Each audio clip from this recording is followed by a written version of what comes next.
Hi, I'm David Del Val, film historian and writer, and I'm here to present Haunted Hollywood.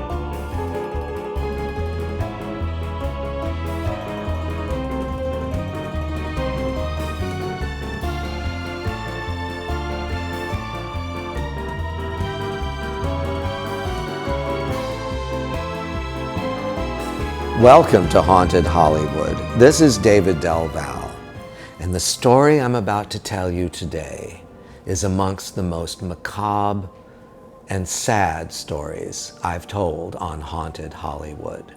It concerns an actress named Yvette Vickers.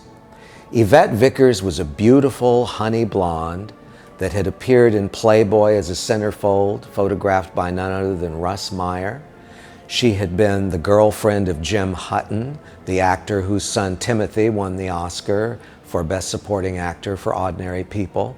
And Yvette was beautiful, she was stylish, and she was funny.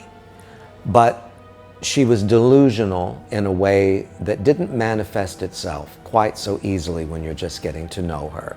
She had been a movie star in her mind, and she remained a movie star, no matter how old she got or how much weight she gained. The same movie star she was when James Cagney put her in the first movie he ever directed on his own and told her that she was destined for great things. But great things were not going to happen for Yvette right away, and so she decided that she would do a cabaret act.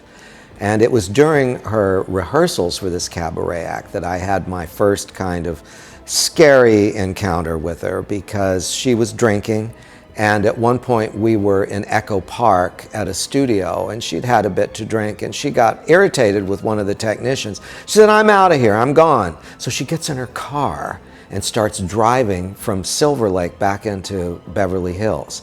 Well, of course, she gets stopped. She gets arrested for a DUI. As she's pulled out of the car, she says, "What are you doing? You can't arrest me. I'm a movie star. I'm Yvette Vickers." And of course, this meant nothing to the officer that took her in. And Dave Stevens, who created The Rocketeer, went down and bailed her out, and we kind of picked it up from there. And she did put out a couple of her own albums, and things seemed to be going okay for her. She had gained a little weight. She certainly wasn't glamorous anymore. But she was still Yvette, and she still was vital. And she started doing these autograph shows and was making money, and the fans really didn't care whether she looked like she did in Attack of the Giant Leeches. But in any case, Yvette Vickers began to get paranoid. She lived in the house that her parents owned in Beverly Hills, and it needed work, and she had no man to help her. Jim Hutton was long dead. And so she let her lawn die. It went orange, and then it went yellow, and then it just died altogether.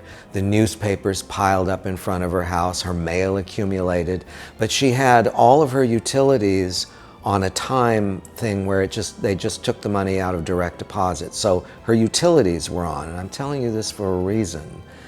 She began to tell her neighbors, "I'm being watched, someone's after me," and she quit talking to people. Then she just quit going out of the house. Well, eventually, people forgot about Yvette Vickers. They walked by her house, the mail piled up, the newspapers were there, the lawn was gone. No one said a thing. But one day, almost a year after Yvette had just disappeared from the scene, she hadn't done any autograph shows, no one came looking for her, Christmas, her birthday. Only in Los Angeles could someone become so ignored.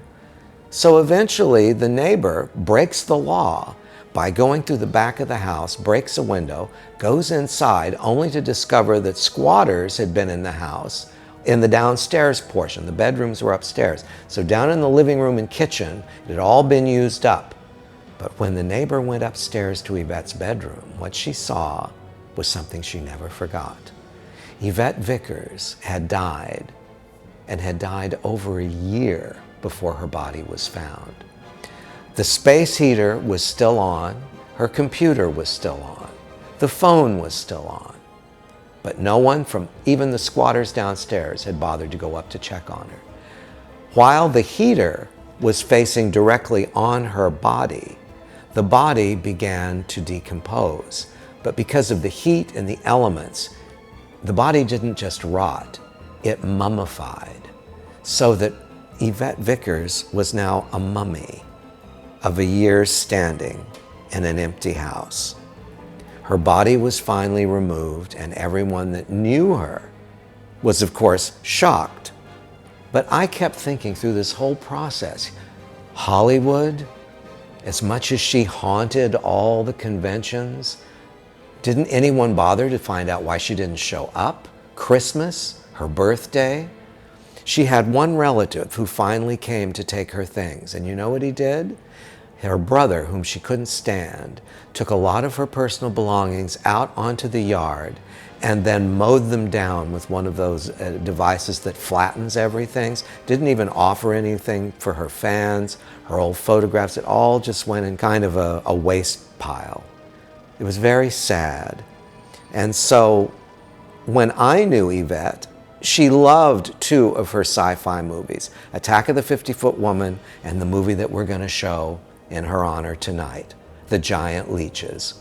And when she was performing her cabaret act, she actually had a song written, and I saw it performed at the room that's now owned by Johnny Depp, the Viper Room, down in the basement. Yvette Vickers in a black dress, a little older, a little wiser, singing her title song, The Giant Leeches, which went something like this. Those leeches, those giant leeches, why they're crawling all over me. And this was her swan song, if you will. Is Yvette Vickers haunting her old house, her parents' old house? Is she hovering over the Viper Room, wondering if those giant leeches are ever going to crawl over her again? Will that haunt you as you watch Yvette Vickers in The Giant Leeches here on Haunted Hollywood?